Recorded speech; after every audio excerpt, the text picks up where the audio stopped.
Hey, Isaac here. Welcome back to a brand new episode of ChatterBeans. And this week I'm sitting down with Abi Wynn-Jones, an adaptive CrossFit and High Rocks athlete who's breaking barriers, showing resilience and strength across the world. We get into her journey living with a connective tissue disorder, how she found her way to becoming a worldwide CrossFit adaptive athlete, and what it really means to push herself to the limits, both physically and mentally.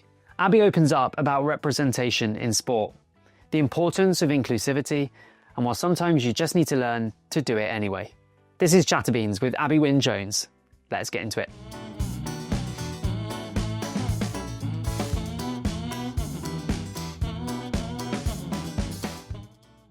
Abi, welcome to ChatterBeans. How are you?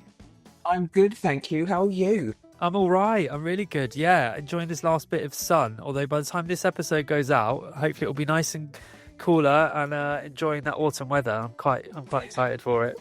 I like autumn is my favourite season. I really like it. Summer is a little bit too hot. Like right now, I'm not okay with this. No, exactly.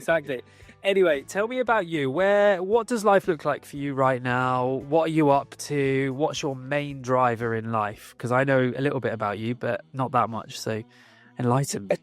There's a lot at the moment. Like to right now, I think is possibly the busiest I've ever been in my life, which I'm quite excited about. Yeah.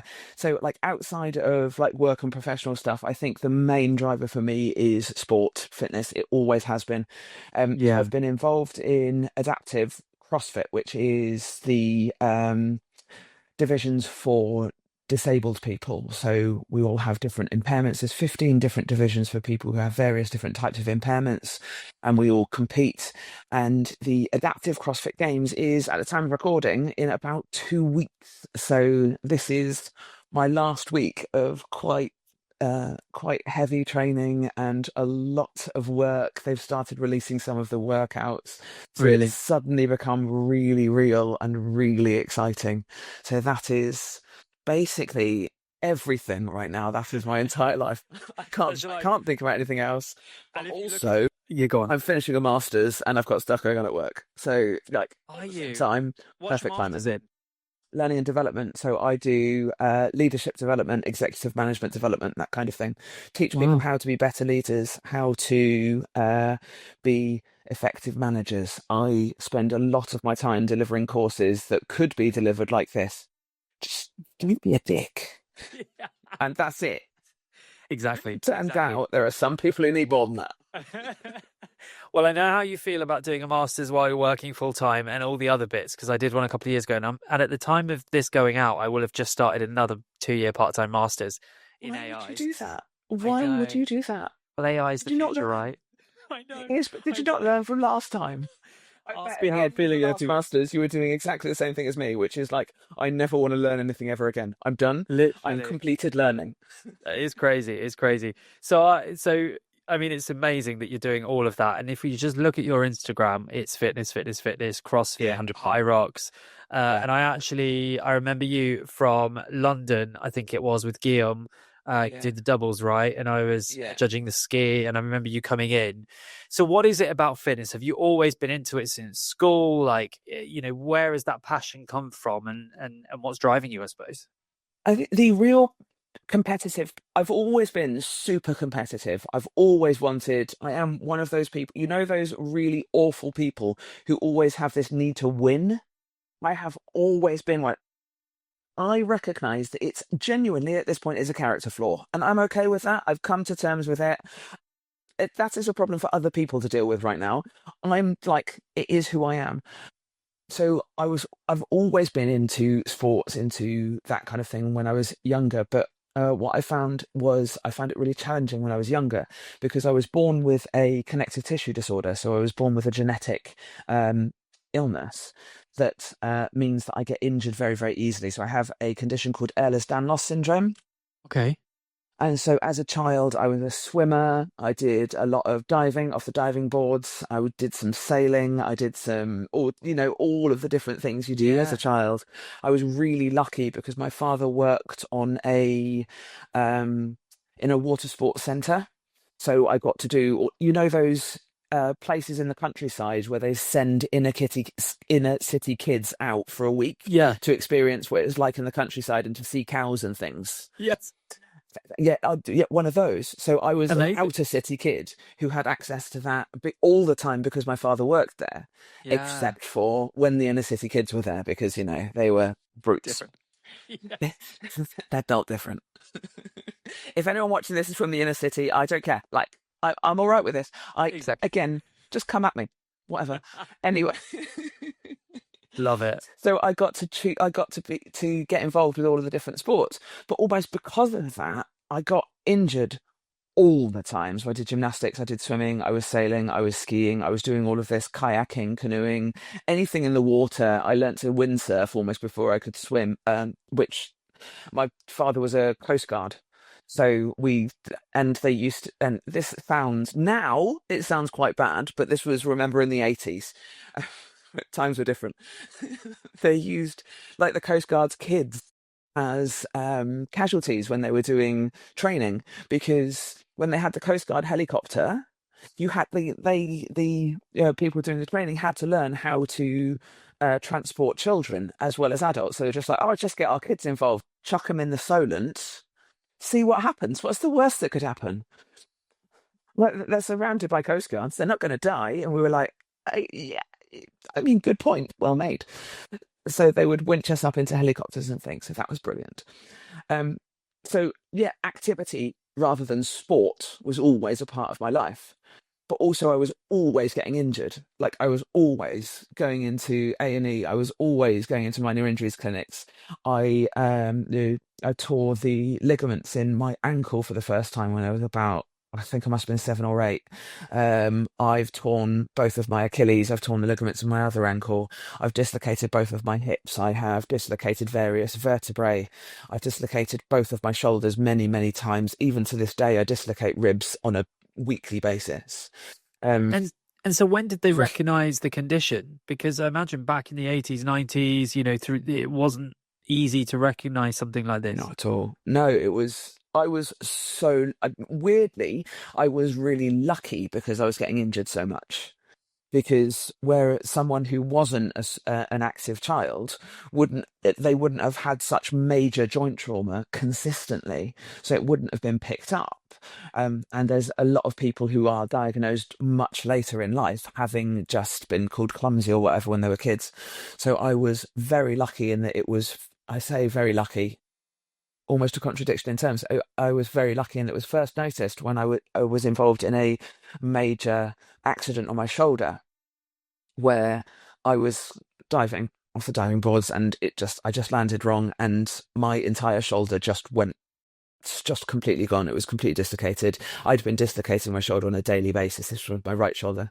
I'd been dislocating it on a daily basis and numerous times a day for a long time up until this point. But then having an additional major injury to it made them go, oh no, there's like genuinely something wrong here. So we had various surgeries to put that all back in place and to rebuild the shoulder. But it was discovered then that I was dislocating all over the other places as well. By that point, I'd already dislocated both my hips. I'd already torn both my Achilles, like the Achilles on my left ankle, on my left side, I've done 3 times now. But luckily, never badly enough to need surgical intervention. I've dislocated my wrists so many times, it's just not fun. But I was about 15 when I was diagnosed. Wow, okay. And how did that affect then teenage years, growing up into early adulthood? Like, is there any, I guess there's no treatment for it? No, there isn't. And back then, the advice from medical professionals was, well, just stop doing the things that make you injured. Stop doing sport. Don't lift weights. Don't do anything like this. Just wrap yourself in bubble wrap. Yeah, exactly. Stay inside. Just take care of yourself, and make sure that you're not hurting yourself. And I found that really difficult to come to terms with. And that was, again, this was the advice that I really, really struggled with as well. But this is kind of necessary information for this part of what it is. I'm like now, and by the time I was 15, I was like 5'10", and I'm like 5'10", 5'11" now. And I currently weigh somewhere in the mid 80s kilos, so like 84, 85 kilos. But the advice then was, you need to stay as light as you can because your hips dislocate so easily, they can't manage and they can't maintain. If you don't maintain a really light body weight, you will not be able to walk. I was told to expect to be a wheelchair user by the time I was in my early 20s, which is what happened to a lot of people with EDS, who were diagnosed later in life and who were diagnosed back then. I mean, it still happens to awful lot of them now because their hips and other various joints are way, way worse than mine. So a lot of people do end up as wheelchair users now because they can't walk. But annoyingly, because I was a hyper-competitive child, I just ignored it and just carried on injuring myself because of course I did. I mean, that is quite crazy, isn't it? Basically, do nothing, don't gain weight. I mean, already, as teenagers, we're early adults, we stress about our weight and our body image and all of this, let alone mid-90s, so we're just coming into like the heroin chic time. Yes, of course. So then you awful, yeah. So you went, no, I'm gonna go right into sport and fitness, and particularly in the last few years, right? So like, how did that happen? And has that, are you worried? Do you feel the risks of doing it every time, or are you just embracing it and getting into it? So essentially, I carried on from that point. I carried on living exactly the same way that I always have done. I didn't change anything. I was never super into sport. Like, I was never into sport that I was into. It was always into activity and keeping myself active and doing stuff. And then I kind of got into, but that little voice saying, don't gain weight, was always in the back of my mind. So no matter what sport I did, no matter what I was doing, it wasn't about, at that point, I think that was a huge turning point, was my diagnosis. And not because I listened to their advice, but because those words, don't gain weight, because that will mean that your hips won't be able to take that and you will deteriorate more quickly.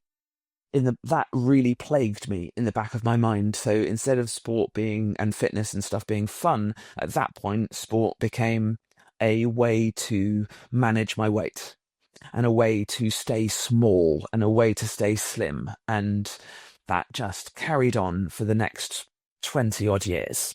Really?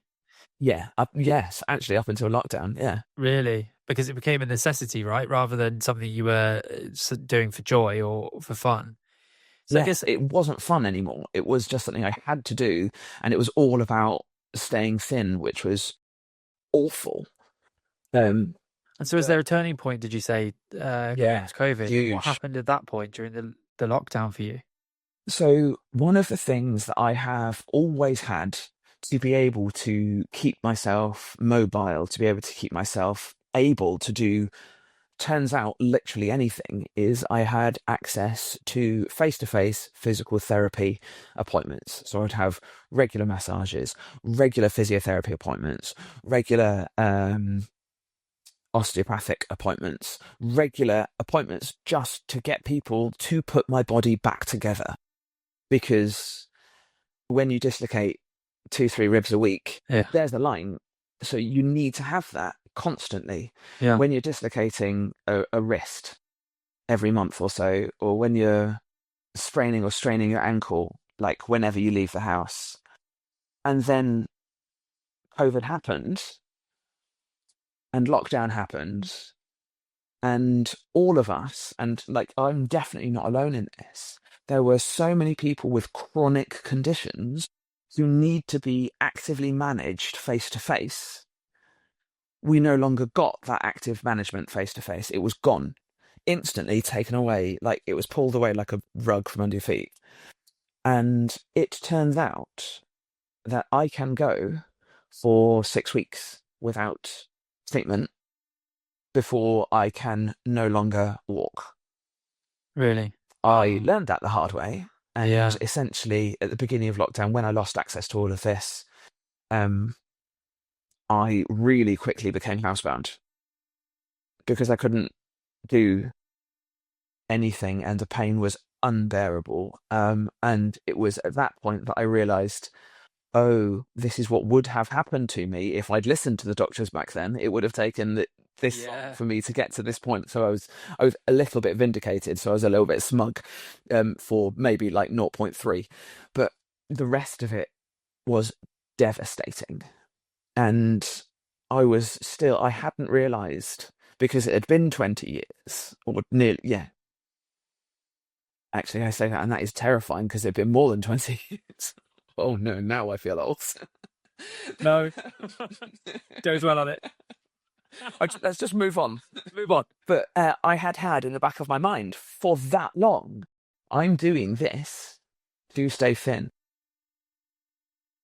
And so then coming out of the pandemic, when we could start doing stuff again, is that when you found your Higher CrossFit passion? During lockdown, believe it or not. Really? Weirdly, I had fallen into possibly the most challenging time ever in my life. So I'd lost access to everything. I couldn't leave the house. I couldn't do anything. And I had a massive mental health crisis.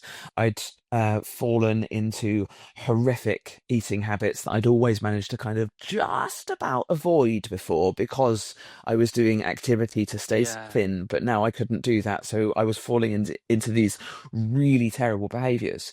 And the Instagram algorithm somehow got me. And I went down this little rabbit hole and then found that there was a new CrossFit gym opening up close to where I live.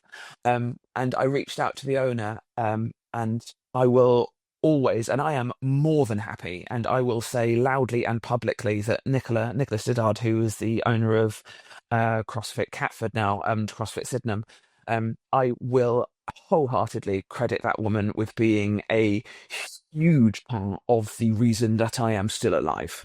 Yeah. Wow. She was incredible, because I reached out to her and I just went, this is the situation I am in. Can you help? Because to me, sport had always been something that had been able to get me through things before. So why wouldn't it now? Yeah. And to her credit, she didn't say, oh yeah, it's fine. Yeah. Which actually made me trust her even more. She said, I don't know, let's find out what we can do. Let's find out. Let's experiment.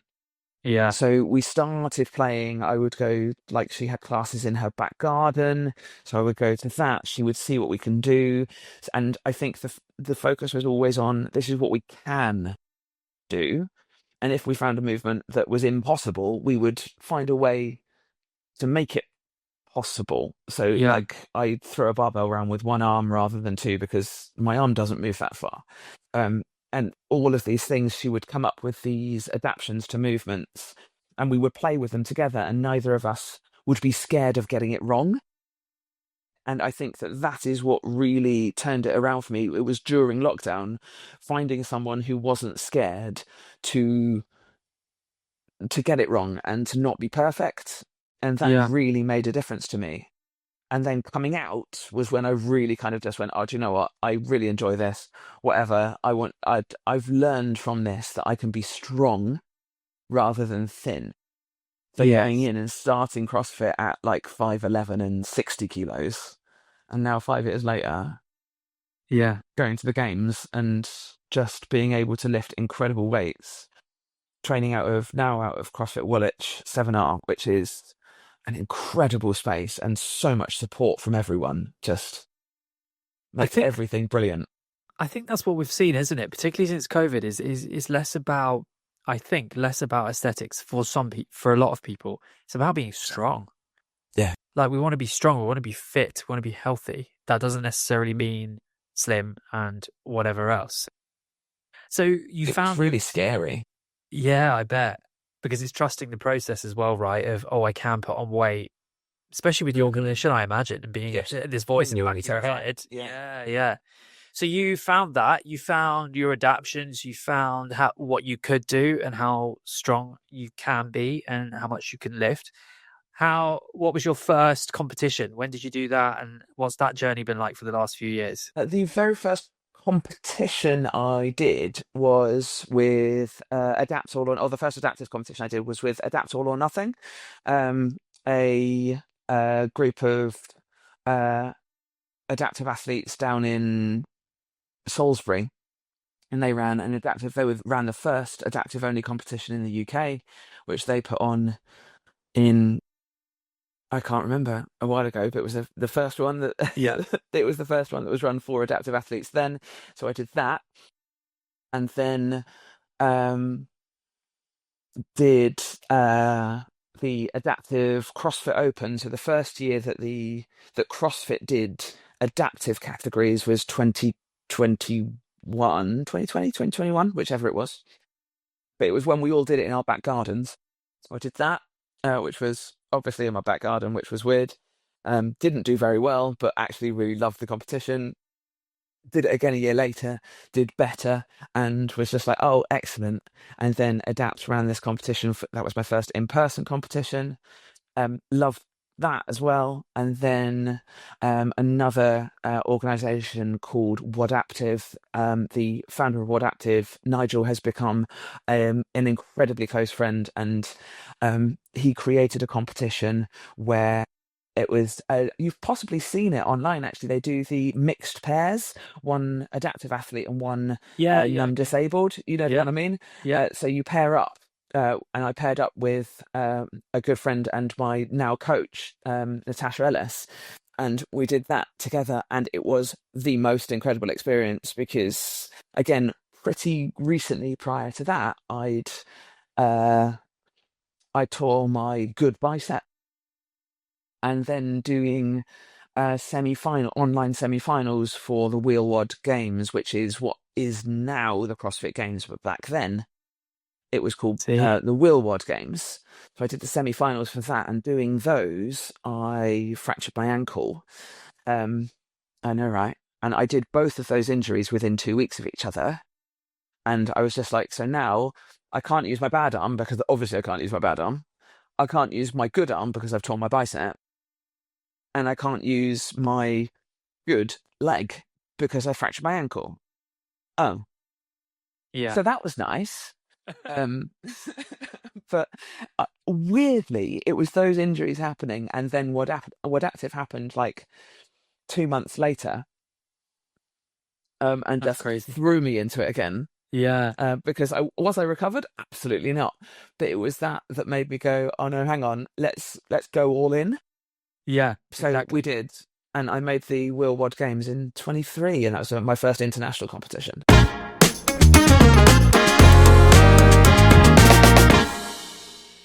And so, what about high rocks? When did you do your first high rocks? I'm going to name drop Guillaume. I'm not a runner.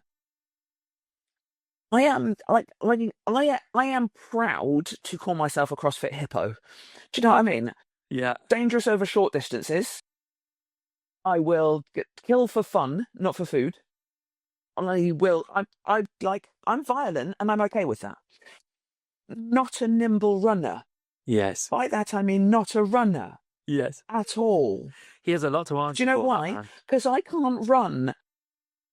I use crutches to run, and I specifically dislike Guillaume right now. Yes. He peer pressured me into it. He told me that High Rocks, yeah, that. So he told me that High Rocks had started their adaptive divisions. So I was like, oh, I'm in because I love a challenge. Let's see if I can do an entire High Rocks. So I signed up in the neuro category for that as a singles Yeah. on my own. And then he went, do you want to do doubles? And I was like, yeah, why not? Turns out that was the following day, so that was nice. And how is it? I mean, all of these competitions that you do, you know, you're very visible, right? So I remember you from High Rocks London because you're around that course on crutches. Also because Guillaume decided to do the same. You know, I love him so much for that. It made me so happy when he asked. Yeah. But how does it make you feel? Like, do you feel proud of yourself that you're bringing this to the forefront, that you're so visible? Like, or do you still get nervous? I don't get nervous. Like, I've had this my whole life, so I absolutely don't get nervous, and I don't care.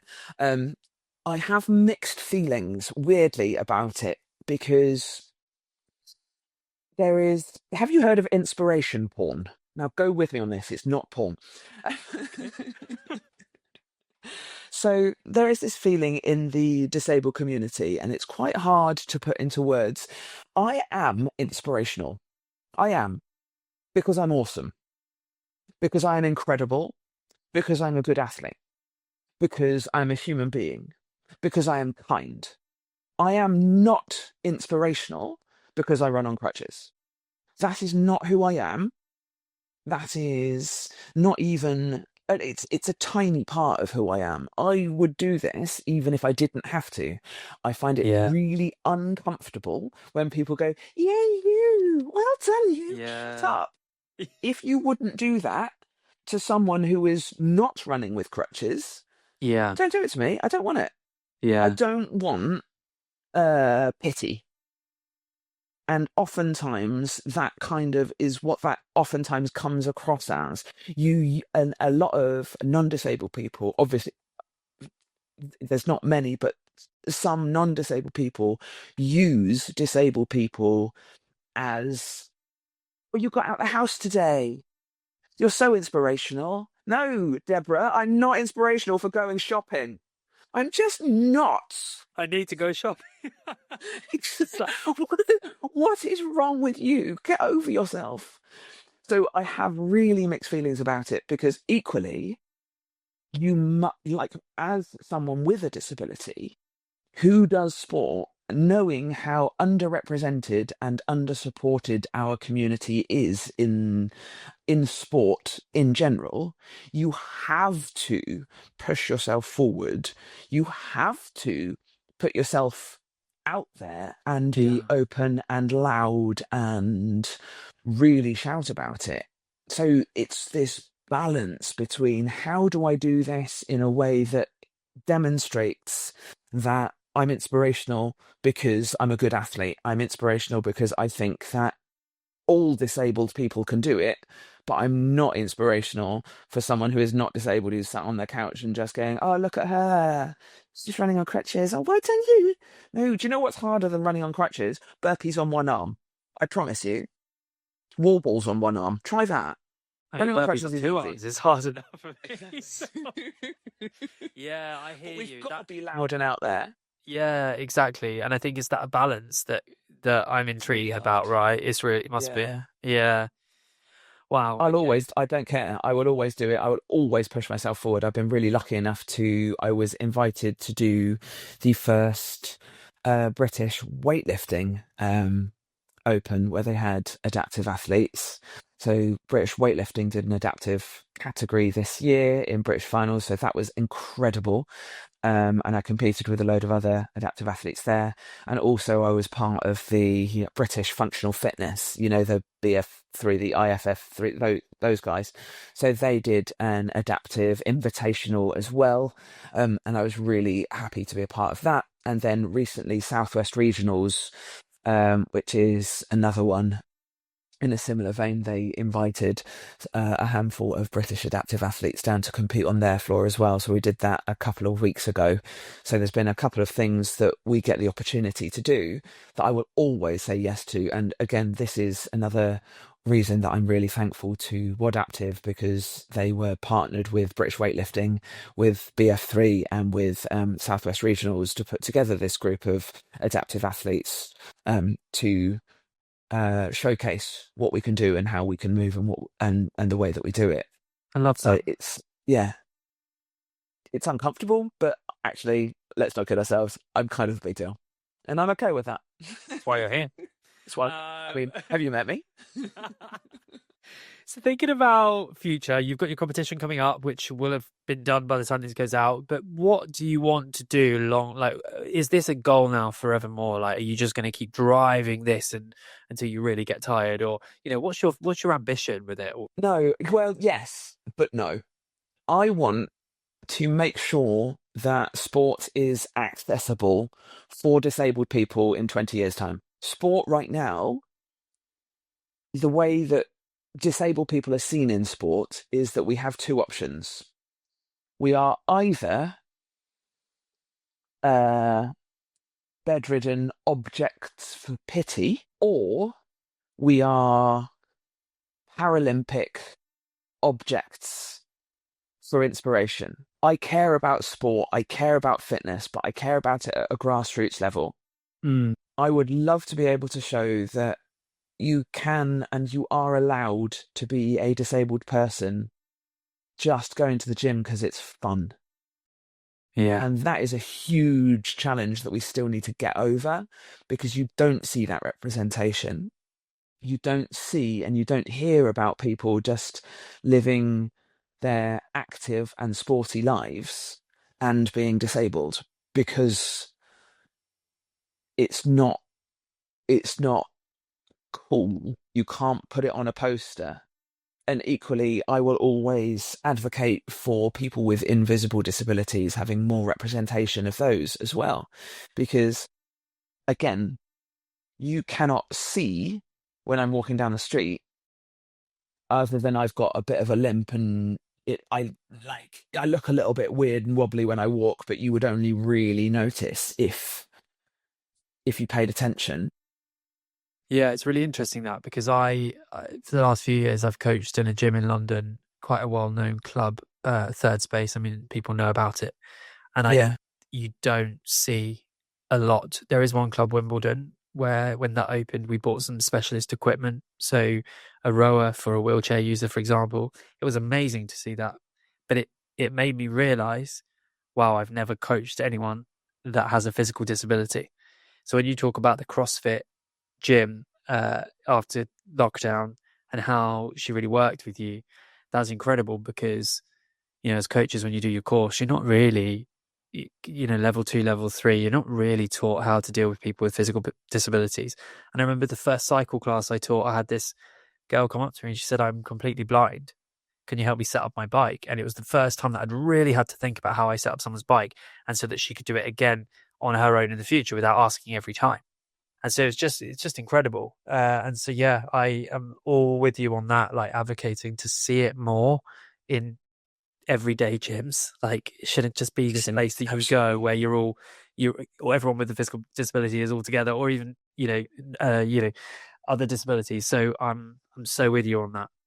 And for coaches, trainers like yourself, I would massive recommend. There's a new CIMSPA accredited course being run down out of Pantheon, Plymouth, that specifically looks at training disabled people. So it's all about working with disabled populations and how to adapt workouts, adapt movements for different and all the different types of, well, not all the different types of impairment, that's just not possible, but as many different types of impairments as you can. And you get to undertake simulated workouts. Can we simulate can we, as an able-bodied person or as a non-disabled person, can you truly simulate a workout as a disabled person? No, you can't. But you can do something like what Guillaume did in High Rocks, which is he didn't just do it on crutches. He did this the way I had to do it. So he adapted all of the stations in the way that I have to adapt the stations. So he did the ski with one arm because I do the ski with one arm. He did the wall balls side on with one arm, like the way that I do them. So all of this, and he did it for the right reasons. And for me, that was the most important thing. I want coaches to want to do this for the right reasons. That is, they want to build up people with disabilities and they want to demonstrate that going to the gym is accessible and you can do it. Even if it's just a Concept 2 rower, you can adapt a Concept 2 rower for a wheelchair user. You don't need a specialist one. Yeah. You can put little handles, Echo bikes and Assault bikes. Yeah. Equip products do these incredible handles that you can just attach and you just clamp them on, put the wheelchair in front, go arms only on the assault bike from the front. I challenge anyone to do that because I'm not going to do it. I'm just not. No, it's hard enough doing it with one arm. Exactly. Good. All right. Well, let's shift the focus away from all of that because I think you've said some amazing things, and I can't wait to see, and I can't wait for people to see your journey and what you do over the next months and years to come. And we'll come on. It's so fun. Yeah, literally.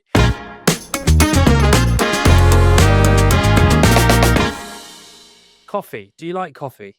100%. Yeah. What's your go-to coffee order? Well, it depends. Now, go with me because it depends on my mood. And it Go depends on. what I'm feeling. I am more than happy just to go straight in with an espresso. Really? Yeah, yeah, 100%. I do go with an Americano, no milk. Equally happy with a flat white occasionally. Although I do prefer a latte to a flat white. Do you? I Interesting. know, weirdly, yeah. A little bit more milk. Especially because I go for, like, when I'm having an Americano, I have no milk. So one extreme or the other, basically. Love that. That's how I live my life. There's no middle ground. Yeah. Either all in or all out. That I'm is getting that. espresso or Americano or a latte. Perfect. Any particular coffee shops, or are you just open to any? Or have you got a favourite? If there's oh my God. I went to a new one the other day and it was amazing. What was it? It was by Greenwich DLR. It's Okay. called 18 grams. It's amazing. 18 grams. Strong recommend. 18 grams by Greenwich DLR. Brilliant. It's a good coffee. It was incredible coffee. Right, You know, going like on the list. I have never been before. I've never thought of myself. Am I allowed to swear on this Yes, podcast? yeah. Excellent. Just checking. I've never considered myself to be a coffee wanker. But then, you know, when you have the coffee and you're like, oh, I can taste the different flavours. Suddenly, Yes. I turned into a hipster. There we are. Exactly. You'll never go back. I was just like, where's my fixie? I love it. And so, if you were to have coffee with anyone, is there anyone in mind? Celebrity, dead or alive, non-celebrity? It could be anyone. Okay. I think, now, there's quite a few, but I would start with, let's go Vlad the Impaler, because come on, wouldn't you? As long as he stayed, like, no stakes allowed, but because he seems like as all of these people from history. I'd love Napoleon. Come on, what was wrong with him? What was wrong with that man? I'm fascinated by it. Oh yeah. Yeah. And so, what do you want to get out of the conversation? Like, What's nothing. I don't care. anything? When you just want to hear people. When you want to hear an actual psycho just go off on a complete, like, you know what I mean. Those people, you just want to sit there and you kind of want to sit there like, what is- eh? I don't want to understand why you think the way I don't care. But like any villain from history, I think, other than a few big ones, I'm not okay with. Yeah, that's great. Love that. And you're taking them for an Americano to your new favourite hipster coffee shop. My new favourite hipster coffee shop. Exactly. Oh, imagine that. Walking into a hipster coffee shop with Stalin. Brilliant.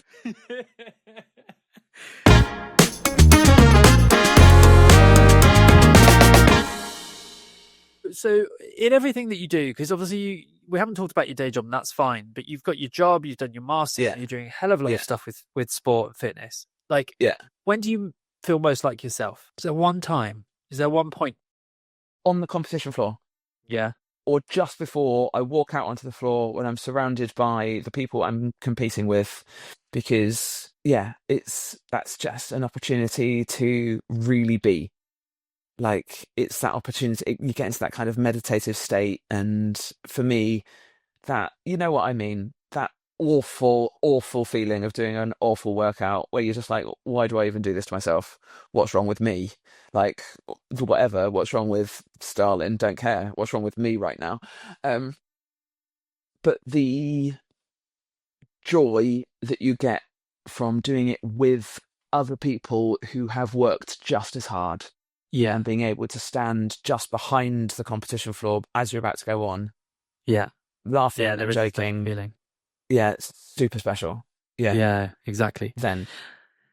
Is, out of everything you've learned in life, which you've gone through a lot, let's be honest, like from a young age, being told about your condition, having to overcome that, all the fitness stuff, the strength that you've got, that you found as an athlete, is there a lesson learned or a bit of advice that you go to or that you'd love to share with people? Nobody cares. In the nicest way possible, and in the literally nobody cares what you do. So just do it. Just do whatever you want because nobody cares. Like, because you hear so many people, oh, I'll do that when I'm fit enough. No, nobody cares. Just do it now. I'm too scared. No, nobody cares. Do it scared. Like, it just doesn't matter. Like, choosing to do something, it's not, there is no such thing as a life or death decision to make when you are, like, nobody cares. It doesn't matter. Just do it anyway. I'm quite noticeable on the street generally. Yeah. I'm not small. I'm covered in tattoos. Yeah. You walk a bit weird. Yeah. Nobody cares. Nobody's looking at you. Yeah. Love it. Just love it. You're gonna look like an idiot sometimes. Nobody cares. I love it. I love it. Great bit of advice. I need to take that on myself a little bit more. So I'm going to keep that in my mind.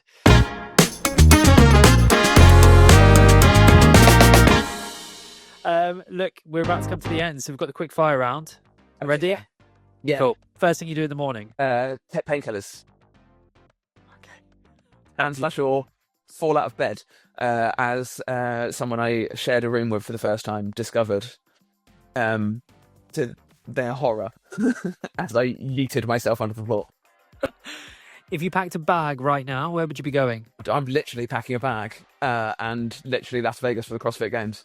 But if I were to, hypothetically, to the beach, probably not. I would probably go, like, weirdly, staycation. I'd go Cornwall, Devon. Oh, love it.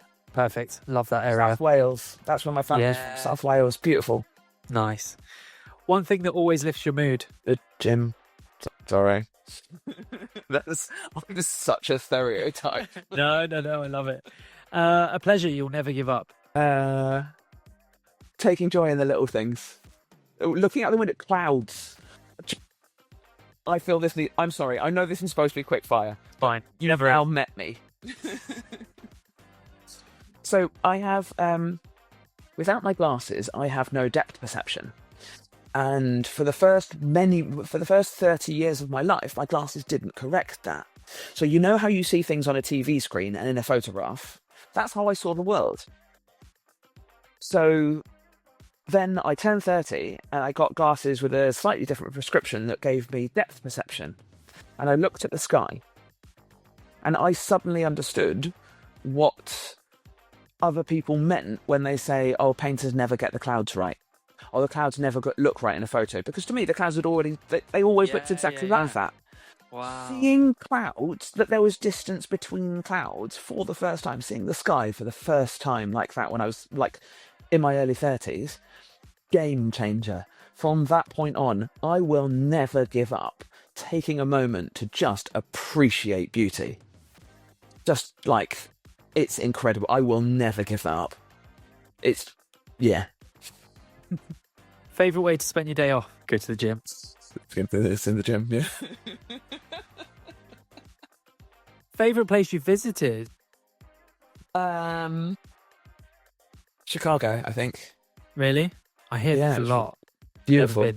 Yeah. Stunning. Yeah. One risk you're glad you took? Carrying on with sport. Not giving up. Not stopping. Not following advice. Yeah. If you could time travel forwards or backwards, where would you go? But you can stay right here. I would go to probably forwards, but specifically to see how attitudes toward disability and that kind of thing evolve over time. Any specific time forward? No idea. But I want to like that kind of sociological impact of what we as a community are doing now. I'd love to see how that builds and grows. Yeah, fascinating. Finally, a small amount of joy that you've experienced recently. I mean, at the gym. No, actually, yes, obviously, but that's too obvious. Okay. I literally, just before talking to you today, I had a meeting with someone who is a stakeholder in something that I'm doing at work, which is like least important thing in the world. But she just looked at me and went, "You're doing really well." Amazing. And someone just going, yeah, you've got this. Yeah. You're doing really well. Yeah. Don't hear it often, do we? You don't hear it often. But just No. hearing someone who I genuinely respect, just going, yeah, you've done well. Just like made me a little bit happy inside. Abi, thank you so much for coming on ChatterBeans. It's been an absolute pleasure to get to know you a little bit more and you a little bit about you, but your journey has been incredible. So where can people connect with you and find out how you got on in Las Vegas? Is that where you're off to? Yeah. That's And where just what you do in the future. Where can people connect with you? So I'm on Instagram as Abi Wynn-Jones. And I know this is coming out after, but if you go to the WheelWOD YouTube channel, WHWALWOD, that is where they are live streaming the games in Vegas. And they will all be on catch up there for when this does come out. So do scroll through and watch all of the incredible adaptive athletes and see how we all do. Yeah. We'll tag all of those links as well. So Abi, thank you so much. I've really loved it. Thank you for coming on ChatterBeans. Me too. Thank you so much for your time. It's been an You're so pleasure. welcome. Thank you. Thanks so much for listening to today's episode. I really hope you enjoyed it. And if you did, why not hit that 5-star wherever you get your podcasts and hit the subscribe button so you're the first to know when the brand new episodes are released. We've also got more content over on YouTube, TikTok and Instagram at chatter.beans. Until next time, keep chatting, keep sipping, and I'll see you soon.